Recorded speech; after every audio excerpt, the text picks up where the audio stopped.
దేవుని వాక్యమునకు వచ్చిన దేవుని ప్రియలారా, ఈ దినం నందు కూడా మగవాళ్ళ మాట వినని జనులు ఆడవాళ్ళ మాటలైనా వింటారు అని గ్రహించిన దేవాది దేవుడు ఇశ్రాయేలు ప్రజల కొరకు ఒక సమగ్రత జ్ఞాన సంపన్నురాలు ఆశీర్వాదవంతురాలు అయ్యున్నటువంటి ఒక తల్లి గారిని ఇశ్రాయేలీల కొరకు ఏర్పాటు చేసుకున్నారు.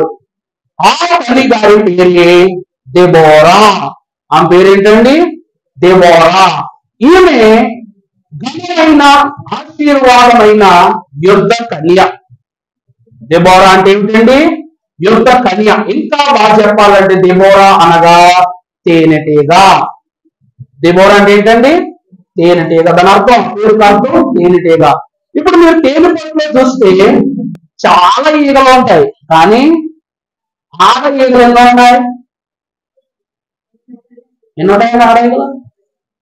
ఒక్క ఈ ఆడ ఈగ ఉంటది, ఆడ తేనెటీగ ఉంటది. మీరు ఎప్పుడైనా గమనించారు? పొలంలో పనిచేస్తున్న బాగా తెలుసు. మగ ఈగలు ఊరికి ఎవరు ఆడ ఈగ ఏమని చెప్పుద్ది? వాడు మన తేనె పుట్టి మీద రాయేసాడు, వాడు అంతూ చూడాలి అనగానే ఇవి లేచి వెళ్ళిపోతాయి అన్నమాట. కొట్టడానికి అనగా ఆ తేనెను దాచిపెట్టేది ఇదే, ఆ తేనెను భద్రపరిచేది ఇదే, ఆ తేనె పట్టుకు పిల్లలను పుట్టింపజేసేది ఇదే. ఒక భాగంగా మనం చూస్తే తేనె పట్టు ఎంత ఉందనుకోండి, ఇందులో సగభాగం తల్లి ఏదో కాకుండా ఆడేది కాదు, ఈమె స్థానం పిల్లలు అవుతాయంట. ఎందుకంటే ఇది ఏం చేయాలా? గుడ్లు పెట్టాలి, పొలగాలి, ఆహారం సిద్ధపరిచి వాటిని ఎలాగే దృఢంగా తయారు చేయాలి. కాబట్టి కష్టమంగా వాటన్నిటిని భద్రపరిచే పని ఎవరు చెప్పండి? ఆడ తేనెటీగది. అలాగే ఈ దేశంలో కూడా ఇశ్రాయేలు ప్రజలైనటువంటి వారికి న్యాయాధిపతిగా పనిచేసినట్లుగా దేవుని వాక్కులో చూస్తున్నాం. పరిశుద్ధ లేఖన భాగంలో మనం చూసినప్పుడు న్యాయాధిపతుల గ్రంథం 4వ అధ్యాయం 4వ వచనమును చదువుకుందాము. ఆ కాలమున లబ్బీదోతునకు ఇంపిగలమా లబ్బీదోతునకు భార్య అయిన దెబోరా అను ప్రవక్తి ఇశ్రాయేలీయులకు న్యాయాధిపతినిగా ఉండెను.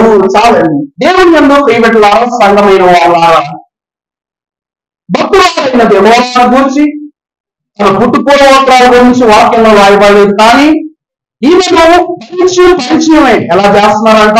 లబ్బీదోతునకు ఈమె భార్యగా పరిచయం చేయబడింది. దేవుని యందు ప్రియబిడ్డలారా, వాక్యంలో 2 దెబోరాలు ఉన్నారు. ఎంతమంది అండి? 2 దెబోరాలు ఉన్నారు. ఒకరు న్యాయాధిపతి అయిన దెబోరా, రెండో వారు రెబ్కా దాది అయిన దెబోరా. ఆదికాండం మీరు అలా చూడబాకండి, 35వ అధ్యాయం 8వ వచనం చదవండి. ఆదికాండం 35వ అధ్యాయం 8వ వచనం. రెబ్కా దాది అయిన దెబోరా చనిపోయి బేతేలునకు దిగువనున్న సింధూర వృక్షం కింద పాతి పెట్టబడెను. ప్రభుత్వ ప్రియులారా, ఆ వచనంలో 2 అనే మాటలు చూడండి. ఉన్నా 2 కిందకి ఒకసారి అయ్యో రాసినట్ల అమ్మా, మొన్న 3 ఏడుపుల గురించి చెప్పా ఉపవాస ప్రార్థనలో. మొదటి ఏడుపు అమ్మగారి ఏడుపు, గర్భము శపింపబడుతున్న బట్టి గర్భమును బట్టి ఆమె ఏడ్చింది. రెండవ ఏడుపు హాగరు ఏడుపు, తన కుమారుడు తన కళ్ళ ముందే స్తన్యం ఇవ్వలేక కోల్పోతున్నాడు ప్రభు ఇది ఏడ్చిన ఏడుపు. ఇక 3వ ఏడుపు ఎవరి ఏడుపు? అన్నగారి ఏడుపు, తల్లి అన్నగారి ఏడుపు. ఆమె ఏడుపు గొడ్రాలు గర్భఫలం ఫలించలేదని బాధతో చేసిన ఏడుపు. దేవుని ప్రియబిడ్డలారా, దేవుని వాక్యాన్ని బట్టి మనం గమనిస్తే ఏడ్పులకు సంబంధించిన ఒక వృక్షం కూడా అక్కడ రాయడంగా లేదా? అర్థమైందా అండి? చెట్లను నరికితే వాటిలోకి వాటర్ వస్తాయంటే పిల్లలు ఏమంటారు? చెట్టు ఏడుస్తుంది, చెట్టుకు బ్లడ్ వస్తుంది అంటామా లేదా? చిన్నప్పుడు ఒక్కొక్క పాపం ఇచ్చారనమాట నాన్నగారు. పుట్టిస్తే అది తాగుతున్నప్పుడు డాడీని అడిగా, డాడీ ఇందులో ఒక వాటర్ ఎలా వస్తాయంటే మా డాడీ అన్నారనమాట, మనం చెట్టు కన్నీళ్లు తాగేస్తున్నాం, చెట్టు కన్నీళ్ళన్నీ ఈ బొండంలో ఉంటాయి. అంతే కదా, మనం ఏమంటాం? కొబ్బరి పువ్వు అంటాం కదా. బొండంలో ఏముంటది? కొబ్బరి పువ్వు ఉంటది. ఆ కొబ్బరి కాయకు ఎన్ని కళ్ళు ఉంటాయంట? 3 కళ్ళు ఉంటాయిగా. ఆ కళ్ళ లోపల ఏముంటాయి? నీళ్లు ఉంటాయి. మనం కొడుకుని తాగేస్తున్నాం ఆ కన్నీళ్లు. అంటే మన కన్నీళ్లు దేవునికి ఇస్తే మనకేం చేయకూడదు? ఏం చేయకూడదు? ఆత్మబలం చేయకూడదు. అలాగే ఆ కొబ్బరి చెట్టు యొక్క సత్తువ, బలము, సామర్థ్యం అంతా ఆ కొబ్బరి నీళ్ళలో ఉంటాయి. అవి మనం తాగుతాము అని నాన్నగారు చెప్పారు. దేవుని ఎందుకు ప్రియపెట్టులారా, ఇక్కడ రిబెక్కా యొక్క దాది అయినటువంటి ఈ ఎవరిని దెబోరాను ఎక్కడ పాతి పెట్టారంట? సింధూర వృక్షము దిగువన ఆమెను పాతి పెట్టినట్లుగా చూస్తున్నాం. అంటే ఆ వృక్షము దేనికి గుర్తు? దేనికి గుర్తు? దేవుని ప్రియపెట్టులారా, పరిశుద్ధ లేఖన భాగంలో ఈమె యొక్క చరిత్ర ముందు లేదు, వెనక లేదు. ఒక పేరు మాత్రమే మెన్షన్ చేయబడింది కాబట్టి మార్గిస్తున్నా. దెబోరా అంటే ఒకరు అనుకుంటారు. ఈమె రిబెక్కా యొక్క దాది అయిన దెబోరా. ఈమె తరువాత న్యాయాధిపతిగా దేవుని వాక్యాన్ని చూస్తే దెబోరా ఇశ్రాయేలు ప్రజలకు మొదటి న్యాయాధిపతి, అంటే మొదటి స్త్రీ న్యాయాధిపతి. అంతకుముందు 3 ఉన్నారు, ఈమె 4వ న్యాయాధిపతి, స్త్రీలలో మొదటి న్యాయాధిపతి. ఈమె మంచి స్త్రీ, మంచి భార్య, మంచి ప్రవక్తుడి, మంచి న్యాయాధిపతి, మంచి తల్లి. ఇలా 5 లక్షణాలు దెబోరాకు దేవదేవుడు అనుగ్రహించారు. ఇక్కడ మనం చూసినట్లయితే మనం చూసిన న్యాయాధిపతి 4వ అధ్యాయం 4వ వచనం రాయబడింది. ఆ కాలమున దూతనకు భార్య అయిన దెబోరా అను ప్రవక్తిని ఇశ్రాయేలులకు న్యాయాధిపతినిగా ఉండెను. దేవుని ప్రియబిడ్డలారా, దేవుడు 3 న్యాయాధిపతుల తరువాత, పురుషుల తరువాత ఒక స్త్రీని న్యాయాధిపతిగా ఏర్పాటు చేయడానికి చాలా ఘనమైనటువంటి రీజన్ ఉంది. అంతే కదండి. దేవుడి వాక్యాన్ని బట్టి చూస్తే మనం కూడా ఈరోజు చూస్తున్నాం. తండ్రి పురుషులు, కుమారులు పురుషులు, పరిశుద్ధాత్మ పురుషుడే మనకు సహకరిస్తున్నారు. కాబట్టి ఇక 4వది ఎవరంట? సంఘం. సంఘం ఏంటి? పురుషుల, స్త్రీయ? మనం ఏం సంఘం? వధువు సంఘం. అంటే మనము స్త్రీలమై ఉన్నాం అందరూ.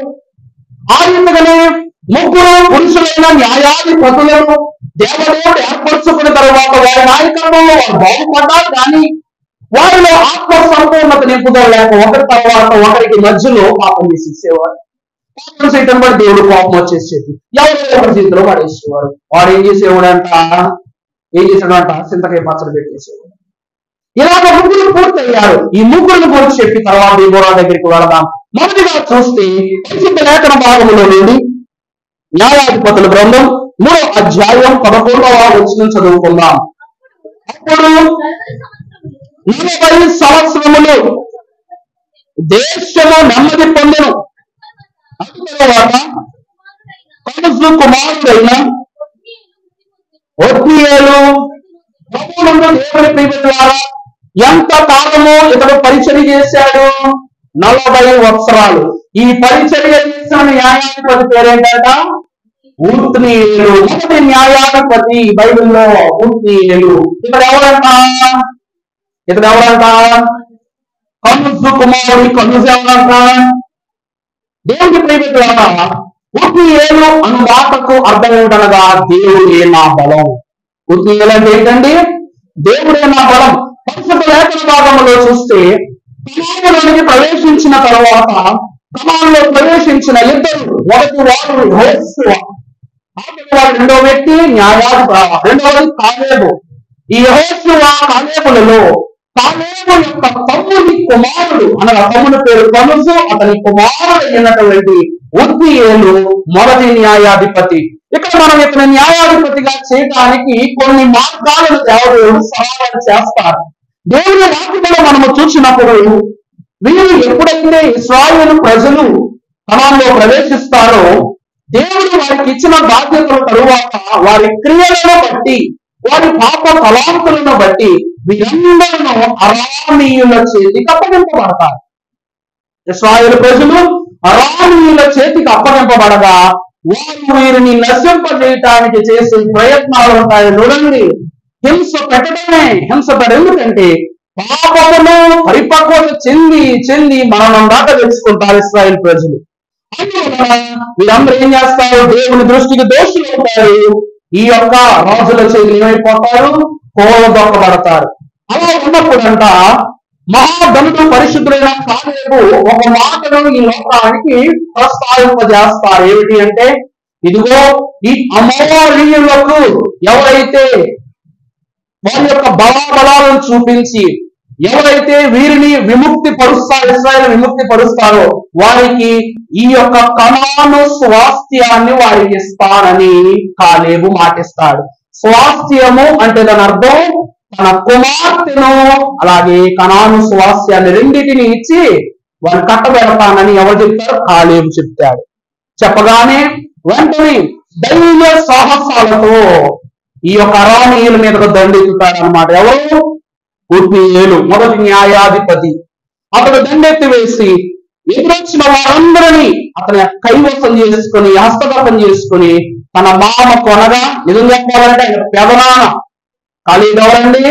పెదనాన్న.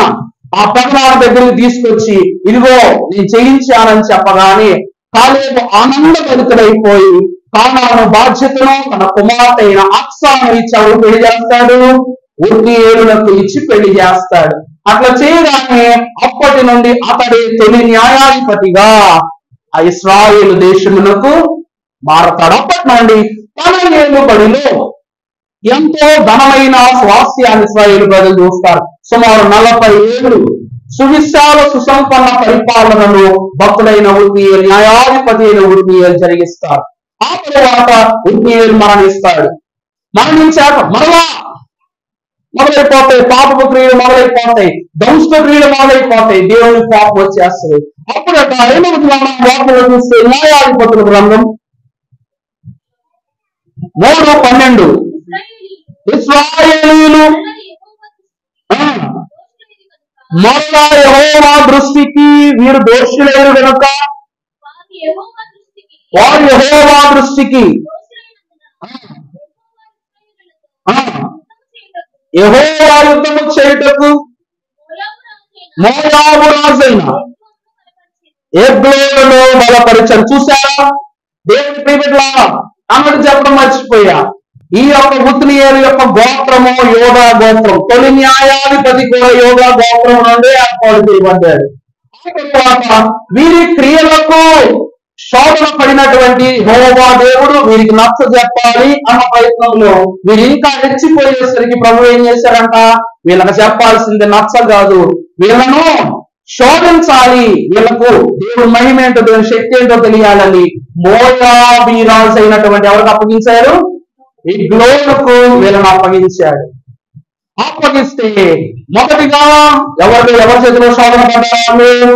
అరామీయుల చేతిలో పడ్డారు. రెండవదిగా మోయాబీయుల చేతిలో పడి సుమారు ఎంతో కాలం నలుగొట్టబడిన తర్వాత కంటిన్యూ చేయమ్మా. అప్పుడు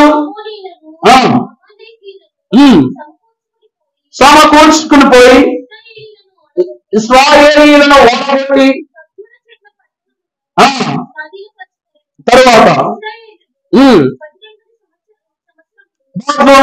18 సంవత్సరాలు ఈ శ్రమలో వారు శోధింపబడ్డ తరువాత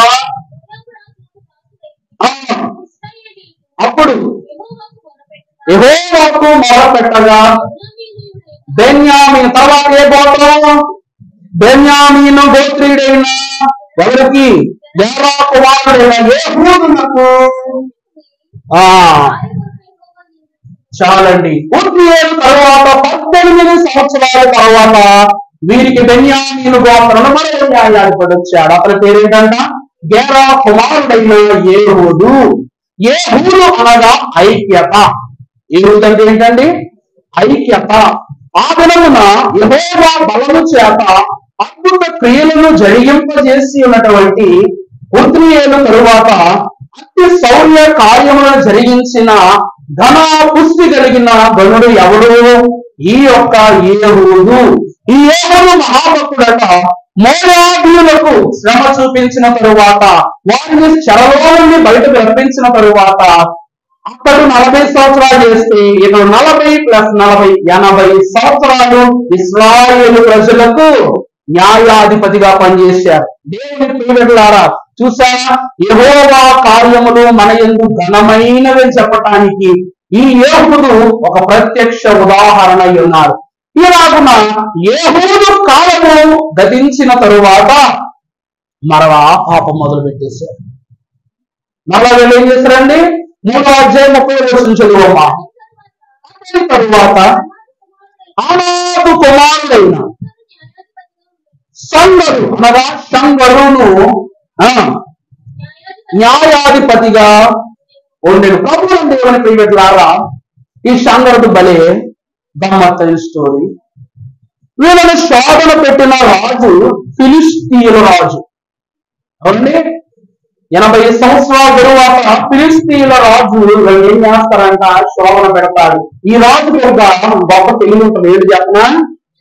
స్థూలకాయ ఉంది ఈ రాజుకి. ఈ ఫిలిష్తీ రాజుకి ఉంది నన్న బుజ్జి తల్లి, బుజ్జి తల్లి, బుజ్జి తల్లి, విల్లుడు విల్లుడు, అమ్మో అమ్మో అమ్మో అంటే అక్కడ ఏడో చూస్తుంది. అమ్ము నువ్వు కాదా? ఐ లవ్ యూ మాట్లాడబాక. ఓకేనా? బుడ్డి తల్లి కదా, మాట్లాడబాక. దేవుని వాక్యం ద్వారా ఈ పరిశుద్ధుడు గమనైనటువంటి సంగరు ఫిలిష్తీయుల రాజైన ఈ యొక్క స్థూలకాయ ఉన్నవాడు, అంటే కూర్చున్న చోటు నుంచి కదలలేడు, కుర్చీ ఇరుక్కుపోతాడు పాపం. అలా ఉండేవాడంట. ఉంటే ఇతడు తనకు కలిగినటువంటి ఆయుధంతో దగ్గరికి వెళ్తాడు. దేవుని వాక్యాన్ని బట్టి చూస్తే అది చేసే సంగరు కాదనుకుంటా. సంగరు కాదు, యెహూదే చేస్తాడు. యెహూదే చేస్తాడు. యెహూదే. సంగరు ఏరేదండి. అతడు మృతంగా కర్రబట్టి పట్టుకుని వెళ్ళి యుద్ధం చేస్తాడు. అతను ఈ యేహూదు ఏం చేస్తాడు? ఈ రాజు దగ్గరికి వెళ్ళి కత్తితో పొడిచి తప్పించుకున్నావు అనుకుంటాడు. అతను కొన్ని స్థూలకాయం వల్ల ఆ కత్తి పిడిగో లోపలికి వెళ్ళిపోద్ది. తలుపులు వేసేసి ఆ రాజుని చంపేసి పారిపోతాడు. పారిపోతే ఈ రాజు ఏమవుతాడంట? అక్కడే బాధతో వేదనతో చనిపోయినప్పుడు సైనికులైన వాళ్ళు వచ్చి, ఏంటి రాజు ఏం మాట వినబడట్లా, నిన్ను వాడు బయటకు రావట్లేదని ఆ ద్వారాలు పగలగొట్టి చూడగానే రాజు చచ్చిపోయి ఉంటాడు. కిటికీ ద్వారం ఉండగా యేహూదు పారిపోతాడు. దేవుని ప్రియబిడ్డలారా, ఇశ్రాయేలు ప్రజలకు యేహూదు ఆ రకముగా తీర్పు తీరుస్తాడు. ఇక మూడవది ఫిలిష్తీయుల రాజ్యములకు వచ్చేసరికి ఒక కర్రతో, అతని చేతిలో ఉన్న కర్రతో సుమారు ఎంతో మంది సైన్యాధిపతులను ఇక్కడ ఏం చేస్తాడు చెప్పండి? హతమారుస్తాడు మహాభక్తుడు సంగరు. దేవుని ప్రియబిడ్డలారా, చదువు 31 వచనం జరుగుతుంది. న్యాయాధిపతులు 3:31 30. అతని తరువాత సంగరు న్యాయాధిపతి. ప్రభువు దేవుని ప్రియబిడ్డలారా, సంగరు అనగా పొందినవాడు. సంగరు అంటే ఏంటండి? అనగా యెహోవా వెలువలన నేను కుమారుని సంపాదించుకున్నానని అంటున్నావా? అవునా? యెహోవా వెలువలన ఒక మనుష్యుని ఆమె సంపాదించుకుంది. ఆ రీతిగానే యెహోవా తన దయను బట్టి ఇశ్రాయేలీయులకు ఇతనిని పొందుపరిచాడు. సంగరును పొందుపరిచాడు. ఇతను దేవుని వాక్యమును బట్టి ఇతను యుద్ధ సౌర్యములతో అందరూ తప్పవేసి వస్తే ఇతను మాత్రం ఫిలిష్తీయులతో కర్రతో యుద్ధం చేస్తాడు. కొంచెం ఆ ముందుకు 2 వచనాలు ముందు చదువునాన్న. 28వ వచనం. అతను ఫిలిష్తీయులతో 600 మందిని చూసారా? ఇతడు 600 మంది ఫిలిష్తీయులను మునికోల కర్రతో హతము చేశాడు. అంటే ఇతడు ఉపయోగించిన ఆయుధం ఏంటి? మునికోల కర్ర. ఆనాడు గాడిద గవలను పట్టుకుని 1000 మంది ఫిలిష్తీయుల ప్రాణాలను తీసినది ఎవరు? ఆ కాలపు న్యాయాధిపతిగా ఉన్న సంసోను. ఈ 3వ న్యాయాధిపతి సంగరు మునికోల కర్రతో 600 మంది ఫిలిష్తీయులను హతం చేశారు. రెండోది చూస్తే తేడా లేదండి. దేవుని వాక్యాన్ని బట్టి చూస్తే దేవుని వాక్యము అనే ఖడ్గముతో ఈరోజు మనం దండెత్తుతున్నాం. ఆ రోజు కర్రతో 600 మందిని, దవలతో గాడిద దవల ఎముకతో 1000 మందిని, ఈ రోజు వాటన్నిటికన్నా నిన్నైన అపవాదిని దేవుని వాక్యం అనే ఖడ్గములో మనం హతం చేస్తూ ఉన్నాం. ఇలా 3 న్యాయాధిపతుల యొక్క దృష్టి పాలనలో, దైవ పాలనలో ఇశ్రాయేలు ప్రజలు వర్ధిల్లింపబడ్డారు. వర్ధిల్లింపబడ్డారే కానీ లోకక్రియలు మానుతున్నారా? మానట్లా. అందుకే దేవుడి కోపం వచ్చిందంట. అందుకే 4వ అధ్యాయం 4వ వచనంలో దేవదేవుడు పనిచెప్తున్నాడు. చూడండి అమ్మా. ఇశ్రాయేలు యెహోవా దృష్టికి దోషులైన గనుక యెహోవా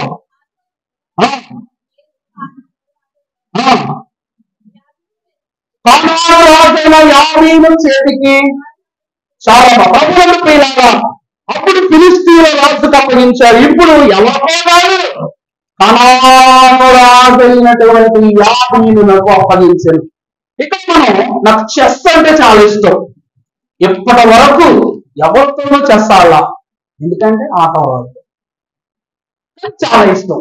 గేమ్స్ చాలా ఇంట్రెస్టింగ్ గా చూస్తాను, ఎందుకంటే శరీరం అంతా చెమటలు పట్టేస్తాయి చేస్తాడేవాడు. ఎప్పుడైనా చూసారో లేదు, మీరు ఎంత వేస్తూ ఉన్నా సరే చెమటలు పడతాయి. కారణం ఏంటంటే ఇది కళ్ళకు పని, తలంపుకు పని, చేతులకు పని, ప్రతి నరము దృష్టి ఆ బోర్డు మీద పడిపోద్ది. కానీ చెస్ బోర్డులో గొప్ప విషయం ఏంటంటే త్యాగానికి ముందుండే సైనికుడు, పాచులతో ముందుకు వెళ్ళే ఉంటే, ఎదురుండే ఏనుగు, ఇలా ఎన్నో పిక్కలు అక్కడ కనబడతా ఉంటాయి, మనకు మ్యాప్ పాయింట్స్ కనబడతాయి. కానీ రాజులకు మాత్రం ఎటెన్నో ఒకటే అడుగు, ఎటు తీసుకెళ్ళినా ఒకటే అడుగు. కానీ ఎంతమంది చనిపోయినా రాజును చంపకపోతే ఆటవుగా అవదు. దేవుని వాక్యాన్ని బట్టి మనం చూస్తే ఈ యాబీను రాజుకు ఉన్న ఒకే ఒక్క బలగం ఎవరంటే సిసెరా. ఎవరండి? సిసెరా. ఈ సిసెరా అనేటువంటి సైన్యాధిపతి ఈ యొక్క యాబీను కనాను రాజైనటువంటి యాబీనునకు ఏమై ఉన్నాడో బలగమై ఉన్నాడు. ఇతరులకు 600 ఇనుప రథాలున్నాయి. ఎన్ని రథాలండి? 600 ఇనుప రథాలు. ఎంత బలవంతుడు అంటే కనాను రాజు ఇశ్రాయేలు ప్రజల యొక్క బలము ఎంత ఘనమైందో మోషే కాలంలో మనం చూసాం, యెహోషువ నాయకత్వంలో చూసాం. కానీ ఈరోజు ఇశ్రాయేల్ పాలస్తీనా రెండింటి యుద్ధం జరుగుతుందిగా. బేసిక్ గా ఇశ్రాయేల్ ఎవరు యుద్ధం చేసినా ఇన్ డేస్ లో కంప్లీట్ చేస్తారు. కానీ ఈ పాలస్తీనా యుద్ధం 5 months నుంచి జరుగుతుంది ఉంది న్యూస్ లో. ఏంటంటే ఒక పక్క బలహీనుడు, పక్క బలవంతుడు ఉంటేనే మ్యాచ్. అవతల పక్కోడు యువతల పక్కోడు టేస్ట్ స్టామినాతో ఉన్నారంటే వీడి దెబ్బ ఒకే సత్తువ, వాడి దెబ్బ కూడా ఒకే సత్తువ. ఇక్కడ కనాను ప్రజలైనటువంటి వారు ఎవరి చేత శోధింపబడుతున్నారు? వారి రాజు చేతే, వారి సైన్యాధిపతుల చేతే శోధన పడుతున్నారు. అలా శోధన పడుతున్నటువంటి వీరు తట్టుకోలేక యెహోవాకు మొరపెట్టుకున్నారు. 3వ వచనం చదువమ్మా. అతనికి అమ్మా 900 ఇనుప రథాలు, 20 సంవత్సరాలు ఇశ్రాయేలును కఠినమైన బాధ పెట్టగా యెహోవాకు మొరపెట్టగా, చెప్పమ్మా చదువుగా. ఆ కాలమున లబ్బీనోతునకు భార్య అయిన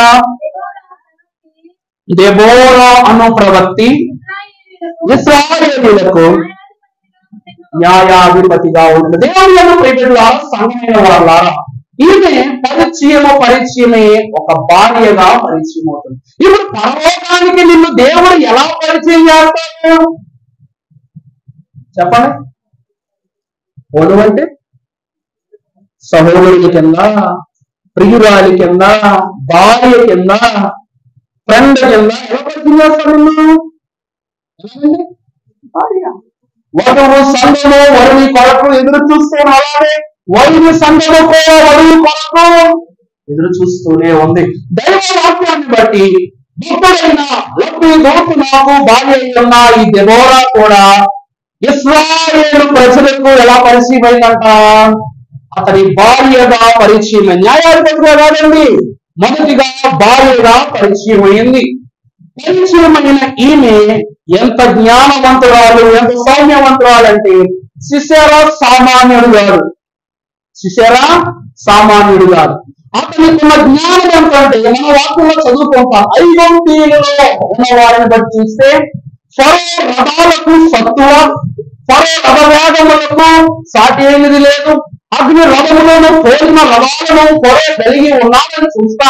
కానీ అంతటి జ్ఞానమునకు మూల్యధారకమైన వాక్యమును బట్టి చూస్తే ఫరో గుర్రాల కన్నా, ఫరో శత్రు సామాన్యమైన సైనికుల కన్నా, అతని దగ్గర ఉన్న ఉపకరణాల కన్నా ఈ సిసెరా దగ్గర ఉన్న 900 ఇనుప రథాలు చాలా బలమైనవి. సుమారు 10,000 మంది సైన్యానికి మన అధిపతి ఎవరిని? సిసెరా. ఏమంటాడు? కానీ అంటాడు రాజు అంటే, కానీ యుద్ధ భూమిలో చెలరేగేది మాత్రం సిసెరాయే. అటువంటి సిసెరా చేతిలో సుమారు 20 సంవత్సరాలు శోధన అంటే శోధన, శ్రమ అంటే శ్రమ, ఇబ్బంది అంటే ఇబ్బంది, కఠినత్వం అంటే కఠినత్వం అనే రేంజ్ లో వాడిని హింసిస్తుంటే మొదలు పెట్టుకున్నప్పుడు ఒక స్త్రీని పంపగా వీరందరి మనస్సులు చెమట పడిపోతాయి అన్నమాట, చెమ్మగిల్లిపోతాయి. ఆ కాలంలో తప్పుగా పెట్టిన శక్తి ఎక్కడ? ఈమె స్త్రీ, ఈమె శక్తి ఎక్కడ అనుకున్నప్పుడు వారిలో ఒకరైన బారాకును ఈ సిసెరా పిలిపించి, బారాకు, ఇదిగో ఫలానా దినమున యెహోవాకు నిన్ను యెహోవా నీకు సిసెరాను అప్పగించబోతున్నాడని సెలవిస్తుంది. అర్థమైందా అండి? ఆమె ఒక ప్రవక్తిని. ఆమె ఎవరండి? ఒక ప్రవక్తిని. దైవ వాక్యాన్ని బట్టి మనము చూసినప్పుడు కీర్తన గ్రంథము 115వ అధ్యాయము 13వ వచనములో చదువుకున్నప్పుడు, పిన్నలనేమి పెద్దలనేమి తనయందు భయభక్తులు గల వారిని, ప్రేమ రాస్తుందండి. పిన్నలనేమి పెద్దలనేమి, స్త్రీలైతేనే పురుషులైతేనే, చిన్నవాళ్ళైతేనే పెద్దవాళ్ళైతేనే తనయందు భయభక్తులు గల వారిని యెహోవా ఏం చేస్తారు? ఆశీర్వదిస్తారు. ఇక్కడ దెబోరాను దేవుడు ఆశీర్వదించారు. ఎందుకంటే యెహోవా యందు భయభక్తులు కలిగి ఆమె జీవిస్తూ ఉంది కాబట్టి ఆమెకు దేవుడు తలంపు కలిగించారు. ఆమె విశ్వాసములను సహవాసము దేవుడు తలంపించారంట. ఏమిటి? న్యాయాధిపతుల గ్రంథం 4వ అధ్యాయం 4వ వచనం చదువుకుంటే అక్కడ రాశారు, ఆమె నప్తాలి కేదేశుల నుండి బారాకును పిలువనంపించి, నీవు వెళ్ళి నప్తాలిలోను ఎఫ్రాయిములోను తాబోరు కొండ యొద్దకు రప్పించి,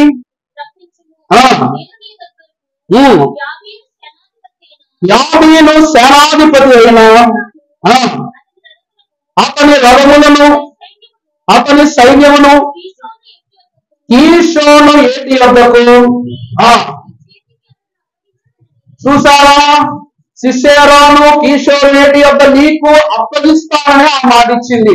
ఆ మాట ప్రకారం సిసెరా యొద్దకు ఈ యొక్క దెబోరా వెళ్ళి, ఇదిగో నీపై దండెత్తబోతున్నారు, బారాకు 10,000 సైన్యాన్ని సమకూర్చుకున్నాడు, నీపై దండెత్తబోతున్నారు అని చెప్పి వెంటనే ఇంకా ఆలోచించకుండా సిసెరా తన 900 ఇనుప రథాలను 10,000 మంది సైన్యాన్ని చేతబట్టుకుని ఉన్న స్థలానికి వచ్చేసారు. అప్పుడు గలమెత్తి చెప్పింది, నేటి దినమున యెహోవా ఇదిగో ఈ సిసెరాను బారాకు నీ చేతికి అప్పగిస్తున్నారు. 14వ వచనం చదువు తల్లి.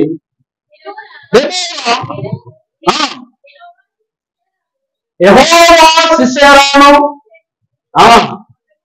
దెబోరా యెహోవా సిసెరాను నీ చేతికి అప్పగించు దినము ఇదే. చూసారా? అంటే ఇంకా బారాకునకు 1000 బలం వచ్చేసింది. శక్తి మంతుడైనటువంటి దేవదేవుని ఆత్మతో నింపబడిన బారాకు గలమెత్తి ఖడ్గమెత్తి సిసెరా మీదకు వెళ్ళిపోయాడు. తన అగ్నియోగ ఈ యొక్క యుగభాగాలు సింహాసనము చేసేసారు ఇశ్రాయేలు ప్రజలు. అంతే వెంటనే ఏమైపోయింది? ఈ సిసెరా భయపడిపోయి డబ్బు డబ్బు డబ్బు మాట పరిగెత్తుకుంటా పారిపోయాడు అన్నమాట. పారిపోయి ఒక గుడారంలోకి వెళ్ళి దాక్కున్నాడు. చదవమ్మా. వారిని హతము చేయునట్లు యెహోవా సిసెరాను అతని రథములన్నిటిని కలవరపరచగా రథము దిగి కాలి నడకన పారిపోయెను.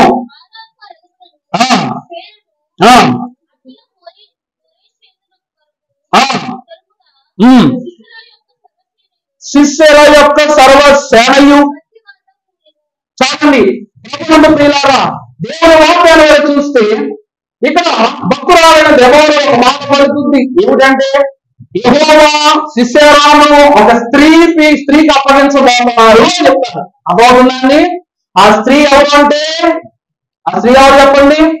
ఇతడు పారిపోయి వెళ్ళి, అది ఆ ఇల్లు ఎలా ఉంటుంది చూడండి, ఇల్లు కూడా కాదు, గుడాలు ఎలా ఉంటుందంటే ఈ యొక్క సీతాకోట చిలుకలు దాక్కుంటాయి చూడండి, గూడు గొంగలి గూడు, అలాంటి గూడు లాంటి ఉన్న చోట్లోకి వెళ్ళి ఆమె యొక్క గృహం ఉన్నట్లు పడుకున్నప్పుడు అతను నిద్రిస్తూ ఉండగా ఒక మేకు తీసుకుని ఏం చేస్తుంది, అతని తలలోకి దిగ్గులేస్తా. ఆమె ఎవరు చెప్పండి? యావేలు. ఆ విషయం చదవం ఒకసారి. పిమ్మట హేబేలు భార్య అయిన యావేలు గుడారపు మేకు తీసుకుని శుద్ధి చేప పట్టుకుని అతనికి అలసట చేత గాఢ నిద్ర కలిగి ఉండగా ఆ మేకును చాలండి. చదివి కన్ని చేసి అతడు చచ్చి నా తర్వాత బారాకితను వెతుక్కుంటూ వచ్చి ఆ గుడారాన్ని ప్రక్కకు తీసి చూడగానే అతను ఏమై ఉన్నాడంట, చచ్చిపడ్డాడు. దేవుని ప్రేమ ద్వారా సిసెరా అంతటి మహా గొప్ప గనుడు, బలవంతుడు, శౌర్యవంతుడు, శక్తివంతుడు, సైన్యాధిపతి, ఎవరేంటి బలమేంటి అన్నింటిలో దృఢమైనటువంటి వాడు ఎవరి చేతిలో చనిపోయాడు? స్త్రీ చేతులు. అంటే యెహోవా ఏర్పాటు చేసుకున్న వాళ్ళని బట్టి చూస్తే ఆమె యొక్క తేనెటీగ, దిబోరా అంటే ఎవరండి? తేనెటీగ. ఆమె ఏం చేద్దాం ఆదేశం ఎక్కడంటే బారాకు అతని సైన్యానికి ఏమేమిచ్చింది? అటాక్ అని. అంతే. వాళ్ళు ఏం చేశారంట? అటాక్ చేశారు. దేవుని వాక్కు ఆమె నాతో అందుకే మొదటిగా చూస్తే ఆమె ఎవరో ఒక మంచి భార్య. దేవుని వాక్యాన్ని బట్టి చూస్తే మొదటి కొరింథీయులకు రాసిన పత్రిక 7వ అధ్యాయం 3వ వచనంలో చూస్తే దేవుని వాక్యంలో ఒక మాట ఉంది. భర్త భార్యకును, భార్య భర్తకును వారి ధర్మములు. చాలండి. ఈమె లభ్యమవుతున్నతో భార్య. అర్థమైందమ్మా? అంటే లభ్యమవును ఈమెను ఎంత బాగా నమ్మారు అంటే ఆమె నిర్ణయంలో కానీ, ఆమె తలంపులో కానీ, ఆమె దృష్టిలో కానీ ఏమాత్రము దోషము దొరకదని విశ్వసించి నమ్మిన ఏకైక భర్త లభించవచ్చు. ఈ రోజు మన ఎవరో ఆడవాళ్ళు ఉంటారు. ఈ ఆడవాళ్ళు అయినటువంటి వారు నేను రాజకీయాల్లోకి వెళ్తానంటే ఎంతమంది ఒప్పుకుంటాం? క్రైస్తవులు ఉంటామా? నా పాదిరమ్మ గారు వచ్చారనుకోండి, అమ్మా పోనీ పెళ్లి చేసుకోవడానికి ముందు సేవ చేస్తాను, పెళ్లి చేసుకుని సేవ చేయను ఉందనుకో, నేను ఏం చేయాలా?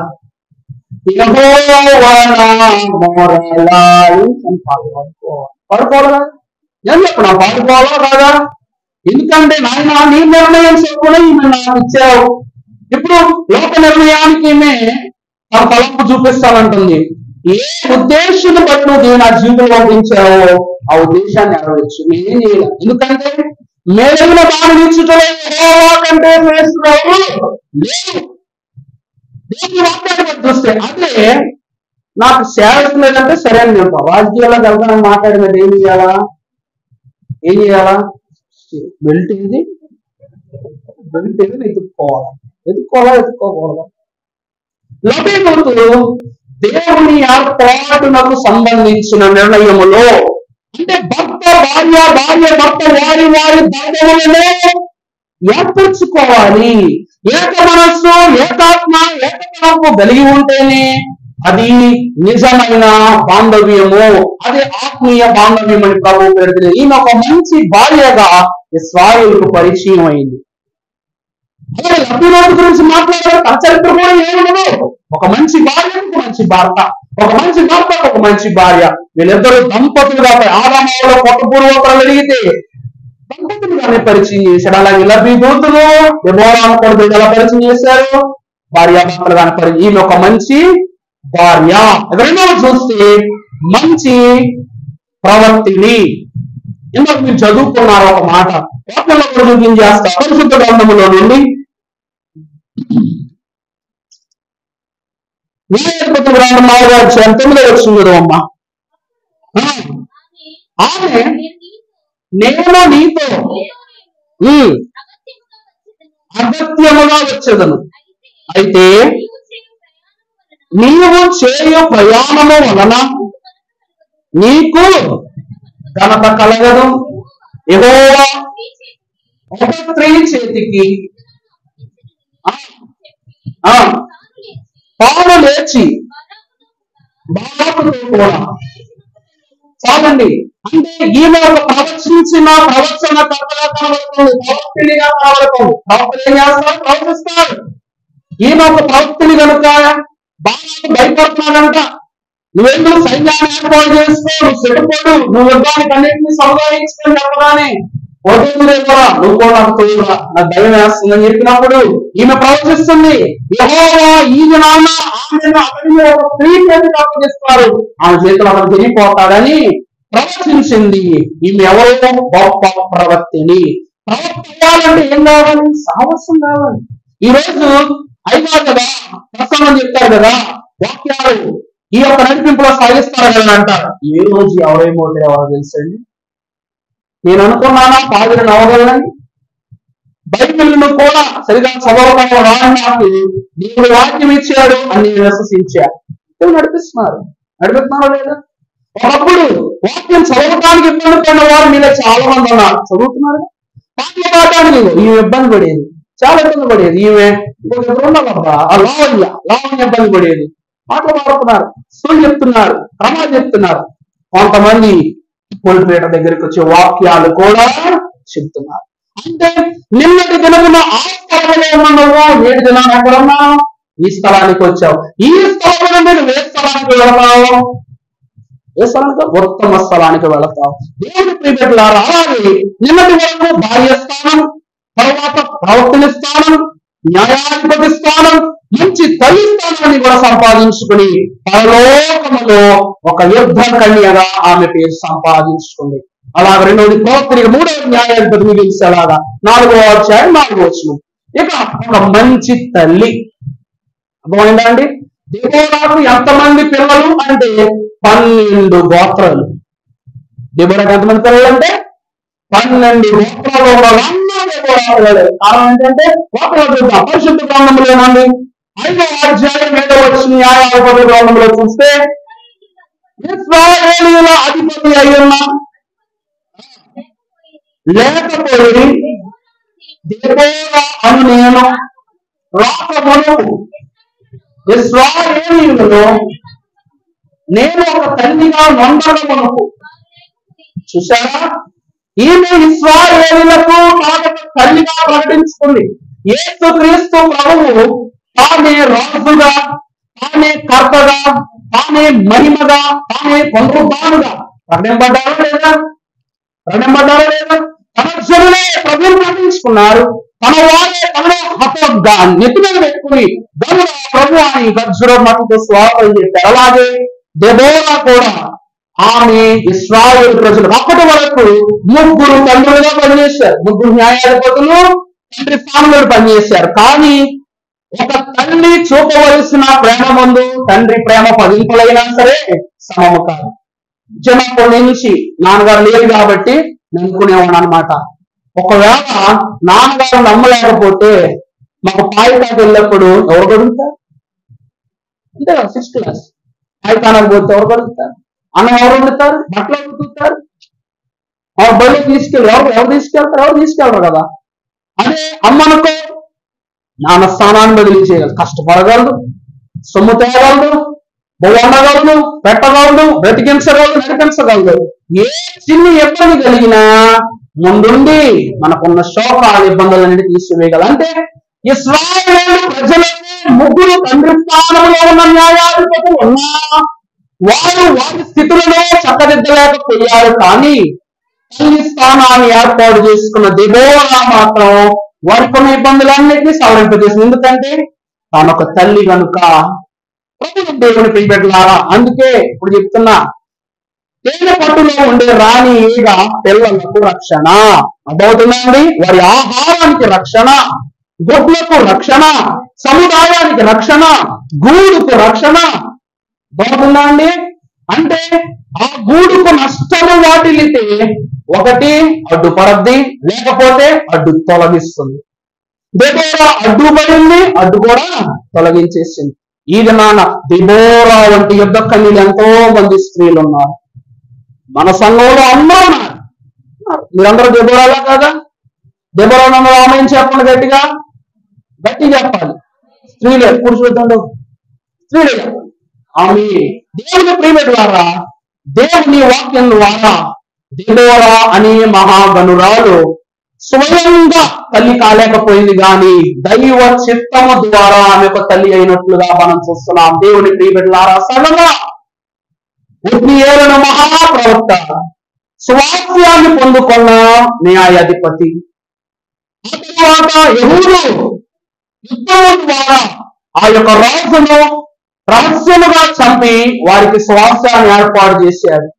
ఇక సంఘాలు కొలకలతో అనగా అక్కడ 600 మందిని హతము చేసి అతడు ఒక న్యాయాధిపతి. కానీ దెబోరా ఈమె న్యాయాధిపతి కాదు, తల్లిగా మార్చబడిన తరువాత వారికి న్యాయము తీర్పు తీర్చడం ప్రారంభించింది. ఒక మంచి మనిషి మంచి రాజు కాగలడు, కానీ రాజులాగే ఉంటారన్న వాళ్ళు మనుషులు కూడా అవరు. ఈమె మంచి భార్య, మంచి తల్లి, మంచి ప్రవర్తని, మంచి న్యాయాధిపతి, రాకడ ఏలికలో సాగబడిన గనురాలు దెబోరా అనగా తేనెటేగా నాయకత్వ బాధ్యతను గ్రహించినది గనుక అన్ని ధర్మములకు మిన్నైన స్త్రీ ధర్మముగా దేవదేవుడి దెబోరాను మహాగనురాలు మనకు ఏర్పరిచినట్లు వధువు సదాంతస్తులో రోషము కలిగి పని చేయగలిగే భాగ్యం త్రిత్వ దేవుడు మనందరకు దయచేయును గాక. పరిశుద్ధ